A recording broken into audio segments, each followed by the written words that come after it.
Assalamualaikum warahmatullahi wabarakatuh. Di sini saya akan menjelaskan sintesis parasetamol. Sejarah penemuan obat. Sebelum penemuan acetaminophen, orang-orang memanfaatkan kulit tumbuhan sinkona sebagai agen antipiretik dan untuk menghasilkan obat anti malaria dan kina. Karena populasi pohon sinkona makin berkurang pada tahun 1880, sumber alternatifnya mulai dicari. Kemudian terdapat dua agen antipiretik yang dibuat pada 1880-an, yaitu asetanilida pada tahun 1886 dan fenacetin pada tahun 1887. Di masa ini, paracetamol telah disintesis oleh Harmon Northrop Morse melalui pengurangan penitrofenol bersama timah dalam asam asetat gletser. Meski proses ini telah dijumpai di tahun 1873, akan tetapi belum digunakan dalam bidang pengobatan. Kemudian baru 2 dekade setelahnya, paracetamol mulai dipakai untuk pengobatan.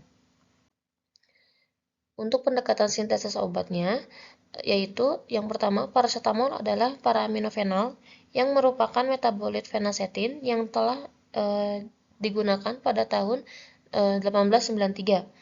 Paracetamol atau juga acetaminophen mempunyai daya kerja analgetik, antipiretik, tidak mempunyai daya kerja anti radang, dan tidak menyebabkan iritasi serta peradangan lambung. Kemudian yang ketiga itu ada paracetamol bekerja pada tempat yang tidak terdapat peroksid, sedangkan pada tempat inflamasi terdapat leukosit yang melepaskan peroksid sehingga efek antiinflamasinya tidak bermakna atau tidak berguna. Dan yang terakhir, paracetamol juga berguna untuk nyeri ringan sampai dengan seperti nyeri kepala, mialgia, nyeri pasca melahirkan, dan keadaan lainnya. Senyawa ini dapat disintesis dari senyawa asal fenol yang dinitrasikan menggunakan asam sulfat dan natrium nitrat. Paracetamol juga dapat terbentuk apabila senyawa 4-aminofenol direaksikan dengan senyawa asetat anhidrat. Paracetamol memiliki massa jenis 1263 gram per cm kubik, massa molarnya 151,17 gram per mol, titik leleh 168 sampai 172 derajat Celcius. Paracetamol adalah obat analgesik dan antipiretik yang populer dan digunakan untuk melegakan sakit kepala, sengal-sengal, dan sakit ringan juga demam. Untuk analisis retrosintesisnya, reaksi p-aminofenol ditambah anhidrat asetat kemudian membentuk paracetamol yang ditambahkan acetic acid. Untuk bahan baku sintesisnya, paracetamol, pemeriannya serbuk hablur putih tidak berbau dan memiliki rasa sedikit pahit. Untuk kelarutannya, larut dalam 1:70 air dingin, 1:20 air mendidih, 1:7 etanol, 1:13 aseton, 1:40 gliserol, 1:9 propilen glikol, serta larut dalam metanol dimetil formaldehida, etil diklorida, dan dalam larut alkali hidroksida.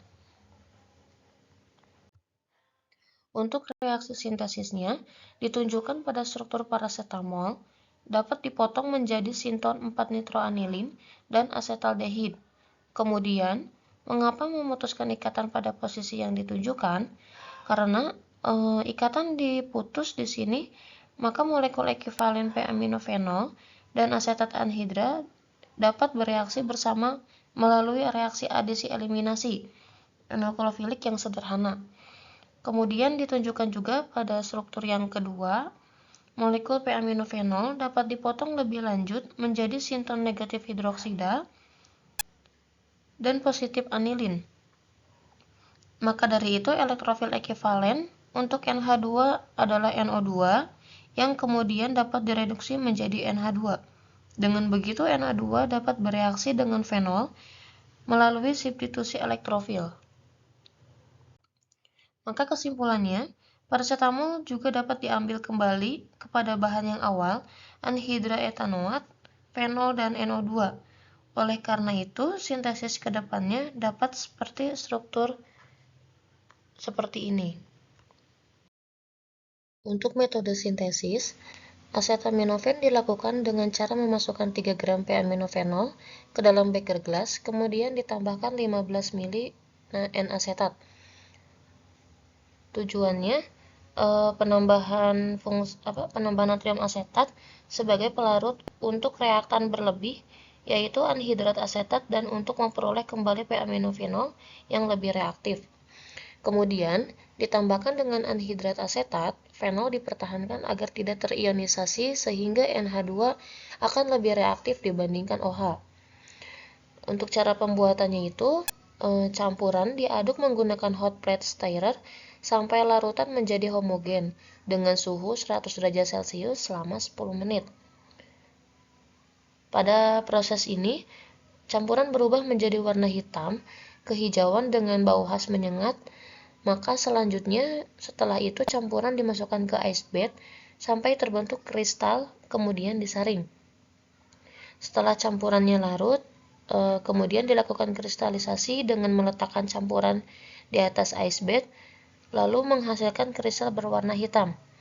Prinsipnya, dalam proses kristalisasi ini, jika terjadi penurunan temperatur, maka suatu padatan menjadi kurang larut di dalam suatu pelarut tertentu. Dalam keadaan hasil kristal yang dikehendaki adalah dapat memisah dari pengotorannya yang tetap larut di dalam pelarutnya. Sampai proses ini berakhir, yaitu penyaringan kristal paracetamol kemudian dikeringkan dalam oven. Sekian presentasi dan penjelasan metode sintesis paracetamol. Wassalamualaikum warahmatullahi wabarakatuh.